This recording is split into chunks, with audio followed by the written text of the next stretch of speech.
It's hard to believe that Derek G is in his first season as a World Tour pro, and at the age of 25, he's a relatively late bloomer by modern standards. Derek G, you were in 7 breakaways at the Giro. You were second on 4 stages. And came fourth on another 2, plus he was second in the King of the Mountains, second in the points classification, and won the most aggressive rider. I mean, he got in the break in Roubaix. Or maybe if I had made it through Ehrenberg, then I could have gone deep, but that's all speculation. I wanted to be a pro so badly. I had posters on my wall. There's a bunch of times you just don't think you're gonna make it. You know, you get kind of deeper into the sport and you realize, oh, there's no way I'm ever going pro. And then you get a couple more opportunities and you don't really believe. And obviously you want to go pro so badly and everything kind of has to line up. So he was often in the break. And I went, dang, he's just a younger version of myself.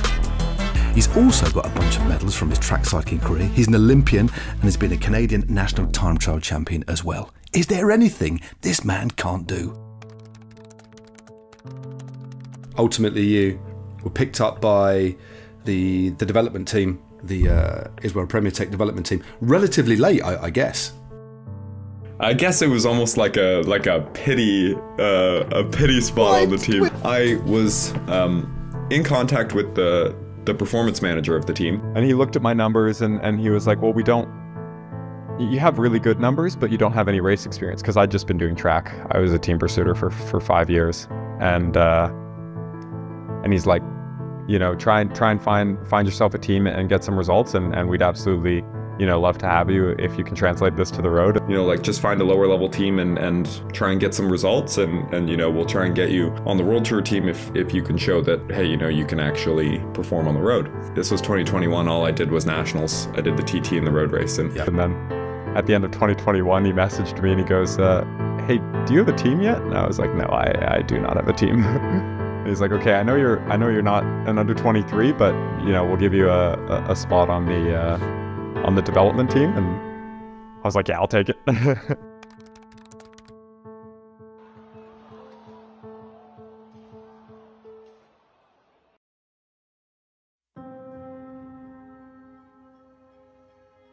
One of the Canadian riders as well here bearing the scars. He was involved heavily in that accident. Looked like he was holding his right wrist there as well. I mean, I wanted to be a pro so badly, so badly. I mean, I would watch these stages and I would just, you know, picture myself there. And I think throughout kind of the build, there's a bunch of times you just don't think you're gonna make it. I mean, it was almost a constant thing. I think at the start I was convinced I was gonna be a pro, and then, you know, you get kind of deeper into the sport and you realize, oh, there's no way I'm ever going pro. And then, you know, you get a couple more opportunities and you don't really believe, and obviously you want to go pro so badly and everything kind of has to line up. It was snowing and I had 5 hours or 6 hours, and I said, I will quit this sport if I have to do another 5 or 6 hour day on the trainer. And so I got out, I put ski goggles on. I don't recommend this to anybody. It's a horrible idea, but I ended up doing loops of just 2 hours so I could come in and thaw my water bottles because they were freezing. But no, those training days are few and far between, and hopefully I don't do too many more of them. When I was a kid, I never said I want to win Paris-Roubaix. You know, I said I want to ride the Tour de France. I want to race Paris-Roubaix. I want to make it to that level.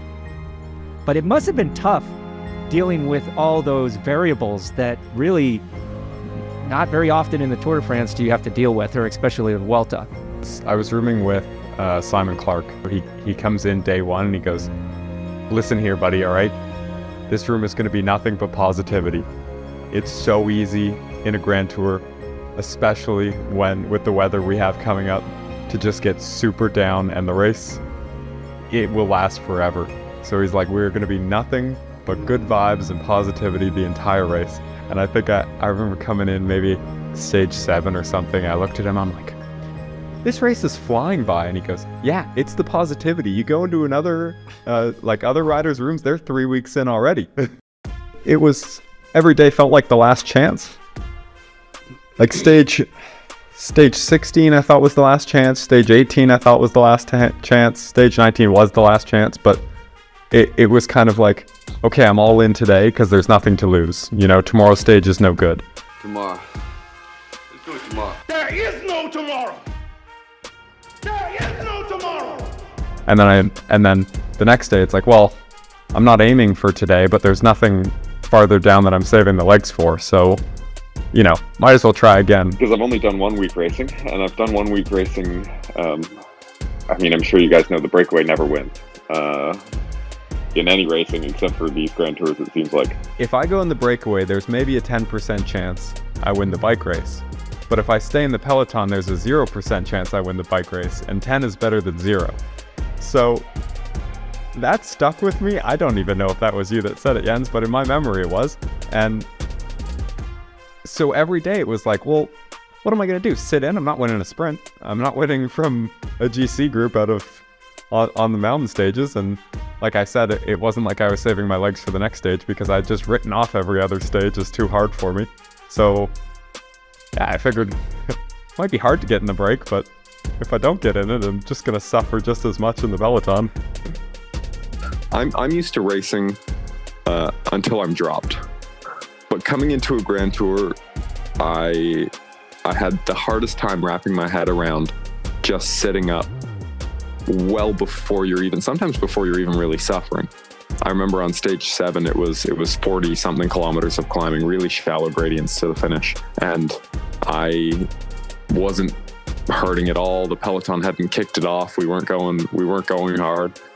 And the plan was for me to sit up and save it for the coming days. And yeah, they got on the radio and said, Derek, you have to sit up now. And I remember being pretty frustrated because it's hard to sit up in a bike race when you're not, you know, on the limit. So, I mean, it paid off because stage 8 was my first big result. And that plan actually changed quite quickly because I ended up in the breakaway multiple days in a row, and eventually they'd come to my room and be like, okay, so today's normally a day where we'd ask you to sit up and save the legs, but it doesn't seem to be too much of an issue, so you can go ahead and try for the break again if you want.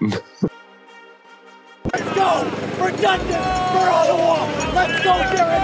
Come on, Derek! It was pouring rain, and there was just this guy at the side of the road with a big flag screaming. It was awesome.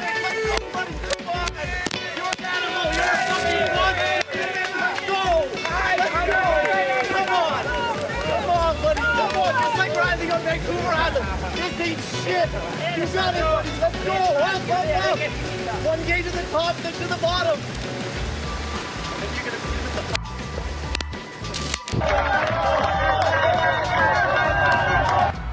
You and me, we don't even have a choice. See, we're born with a killer instinct that you can't just turn off and on like some radio. We have to be right in the middle of the action because we're the warriors. And without some challenge, without some damn war to fight, then the warrior may as well be dead, Stallion. Alright, so today, mate, is a rest day. Yeah. So you take it easy. Don't attack. Yeah, you got it. Yeah.